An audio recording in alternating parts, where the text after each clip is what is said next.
Oi, gente! Tudo bem com vocês? Hoje nós vamos fazer um reactzinho gostoso de um assunto que não pode passar batido. O react é do Arvro e nós vamos falar a respeito dessa história de que Santinelli perdeu o visto para os Estados Unidos. O que aconteceu?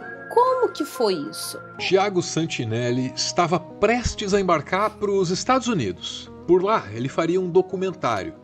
E que tipo de documentário? Conhecendo o Thiago, o trabalho dele, eu só posso presumir que ele pretendia denunciar coisas como as abordagens violentas da polícia que agora persegue os imigrantes pelas ruas, talvez aquela epidemia de fentanil que assola o país e materializa as profecias de centenas de filmes de zumbis. Isso é o que eu imagino que ele faria.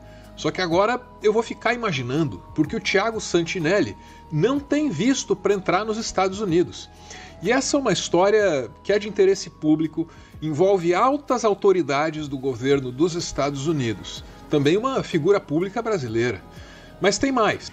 Tem mais e tem mais importante, porque essa história também é sobre um valor que é, ao mesmo tempo, relativizado e defendido como absoluto pelas mesmíssimas pessoas. Tô falando da famigerada liberdade de expressão. É, aquela lá que a galera adora dizer que quem quer uma regulação da internet odeia a liberdade de expressão. E aí nós estamos falando dos Estados Unidos, nós estamos falando do país que mais se diz liberal nesse sentido. O país em que mais se acredita na liberdade de expressão. Será? Será mesmo, gente? Liberdade de expressão. No momento, o Thiago Santinelli está na Europa e de lá ele me mandou um áudio explicando a situação. O depoimento dele é um bom ponto de partida para compreender esse negócio. Então, eu tô na Europa agora, fazendo show, né? Faltando 2 shows aqui pra terminar a turnê, tô em Porto agora, e aí recebi o e-mail hoje. Chegou no e-mail da produção que o meu visto foi revogado. Fala lá, depois da aprovação do seu visto, recebemos novas informações sobre você, tipo assim, um bagulho assim, tá o texto aí, eu te encaminhei. E, mano, 29 de setembro, poucos dias antes, um maluco de direita aí me marcou, e um doidinho aí que é do governo dos Estados Unidos, né? Ele que é um dos responsáveis, né? Ele controla isso, mas ele é um dos responsáveis por pegar a galera e ficar retirando visto pro pessoal não entrar, né? E foi por causa de piada, foi pela piada que eu fiz com o Charlie Kirk. Então, assim, eu sou o primeiro comediante do mundo a perder o visto, a não poder entrar nos Estados Unidos, a terra da liberdade de expressão, por causa de piada, por causa que eu ri de um nazista que tomou um balaço, né? Muito orgulhoso, inclusive, né? E bom lembrar que o Léo Lins foi em Cuba. O Léo Lins foi em Cuba, tirou foto lá, viajou e tal, e eu não posso entrar nos Estados Unidos. Então fica o questionamento aí.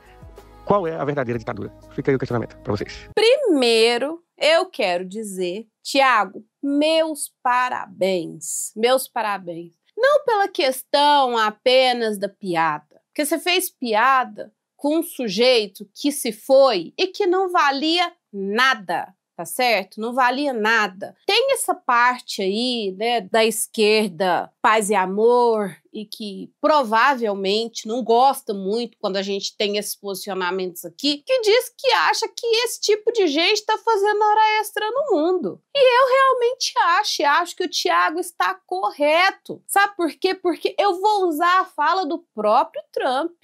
Eu não sou amiga dos meus inimigos. Pera lá. Na hora de dar paulada na gente, na hora de vir descer o cacete em cima da gente, essa galera aí da extrema-direita tá armada até os dentes. O mínimo que eles têm pra gente é um soco pronto. É o mínimo. Porque daí pra frente é de bala na cabeça. E aí quando morre um lixo desse, um lixo, a gente tem que ficar se lamentando e dizendo: "Ah, meu Deus, quanta agressividade! Mataram o extremista! Mataram o fascistinha dos Estados Unidos!" Eu tô pouco me lixando. Já disse e repito, ele não foi morto por ninguém da esquerda. Até porque nos Estados Unidos você tem extrema direita e direita. Você não tem esquerda concorrendo a nada lá, não. Mas ele não foi morto por ninguém da esquerda, não. Ele foi morto por alguém que achou que ele estava sendo pouco radical. Pouco. Porque quem gosta de sair por aí desvivendo os outros é essa galera, que é super radical. Até pode abordar esse questionamento que ele faz no final, mas antes é preciso falar do tal doidinho dos Estados Unidos. O doidinho em questão é o Christopher Landau, subsecretário do Departamento de Estado, uma das autoridades do governo Trump que andam mais empenhadas em emparedar o nosso Brasil.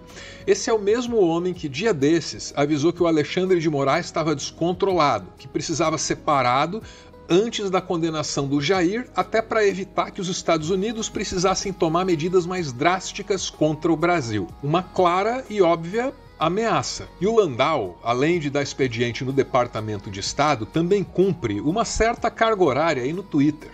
Foi no Twitter que, ao ser marcado por bolsonaristas, ele viu o posicionamento do Thiago sobre o Charlie Kirk. Daí ele respondeu com essa imagem, dando a entender que ele estava ali atendendo a um chamado. Antes de partir para cima do Santinelli, esse mesmo Landau tinha se encarregado pessoalmente do caso de um médico brasileiro que celebrou a morte do Charlie Kirk. O governo dos Estados Unidos cancelou o visto de um médico neurocirurgião pernambucano que comemora nas redes sociais a morte do ativista de extrema-direita Charles Kirk em um evento numa universidade em Utah.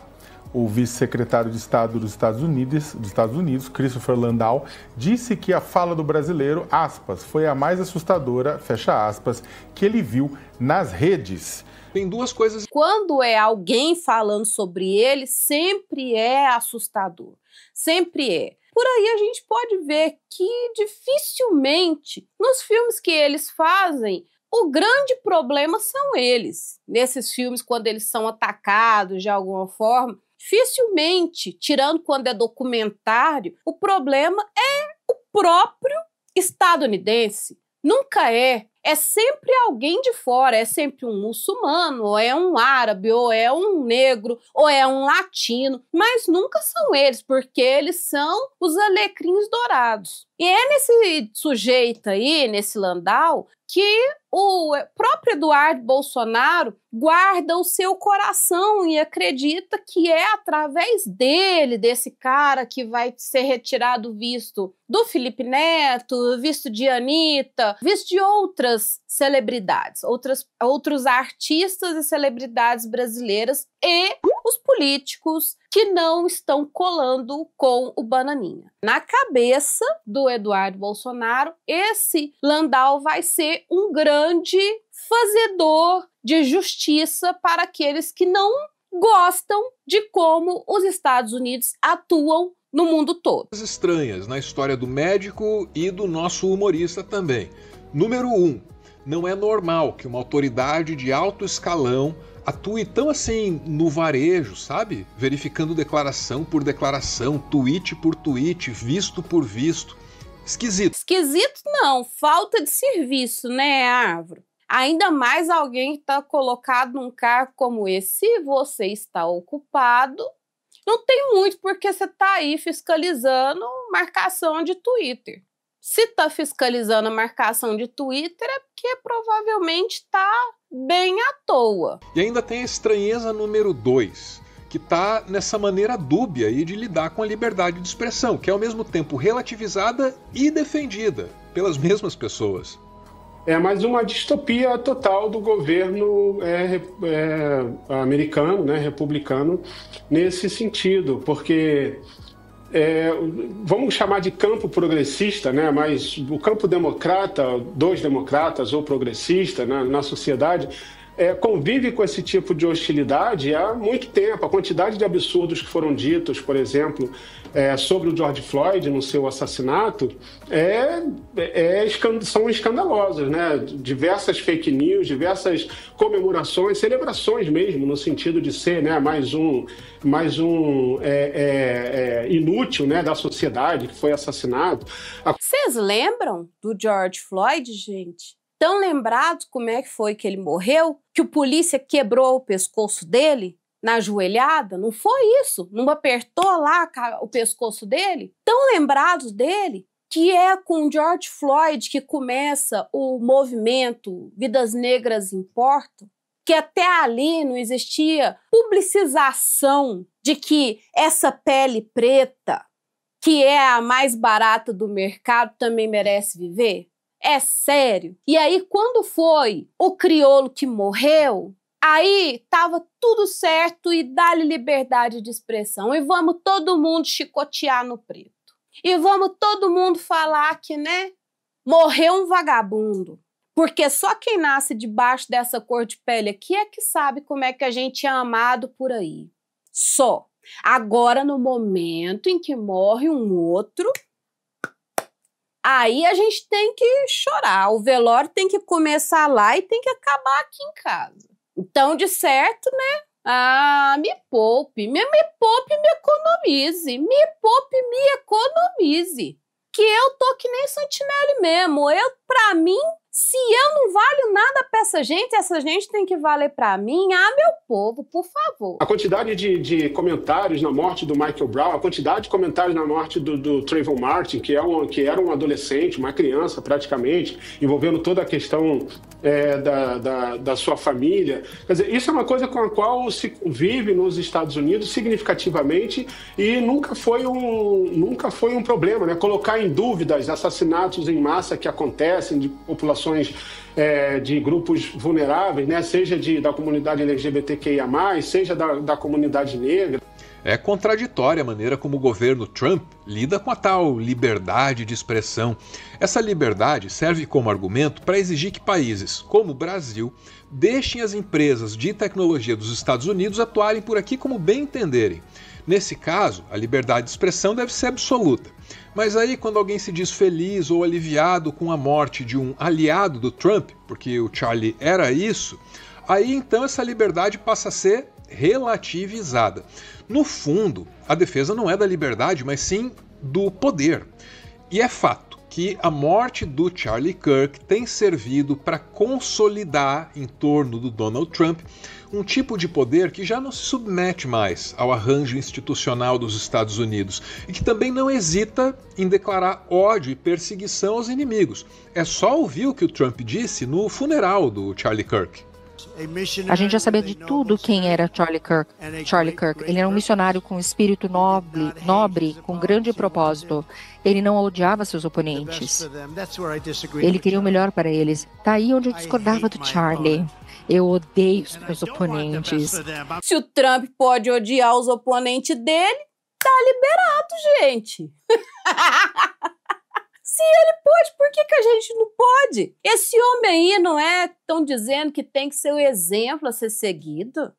Ué, não entendi. Pois se ele pode, ele era assim com esse Charlie Kirk? Eu quero ver o antes. Porque agora tá todo mundo aí dessa extrema direita chorando, mas vocês não se preocupem não. Se o Hitler estivesse andando pela terra, também ia estar tudo chorando. Então assim, não me convence, não me compra, eu estou tal qual o Santinelli, não estou do lado do paz e amor com quem não quer paz nem amor, tá certo? Eu quero um mundo bom para todo mundo, mas eu não quero um mundo bom para quem acredita que a minha vida não tem valor. E eu não preciso querer, e eu não preciso desejar nada para essa galera. Aos Estados Unidos, fica a dica. Vamos cuidar dessa galera que está se matando, que está morrendo de tanto fentanil. Cuidem do povo de vocês, que vive de comer enlatado e usar toda variedade de drogas ilícitas e que vai só destruindo e acabando com a sua população. Porque aqui eu sei de muita gente que trabalha dentro da política e que se preocupa com quem aqui está doente, com quem aqui está adoecido. E nenhuma dessas pessoas faz parte da extrema-direita.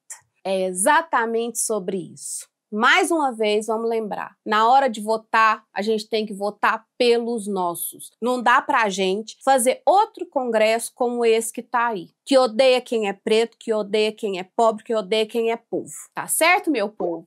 E para você que ficou comigo até o final desse vídeo, eu quero te agradecer a sua presença aqui e quero te pedir, se não está inscrito, já se inscreve nesse canal. Deixa aqui o seu comentário, se você é uma pessoa que acredita que vale tudo e que muita paz e amor, deixa aí um coraçãozinho, também tá valendo, tá bom? Se você pensa que nem eu, que nem todo mundo vai querer colar com a gente na hora do recreio, também coloca aqui o seu comentário. Um grande beijo para vocês, fiquem todos com Deus e até a próxima, meu povo. Tchau!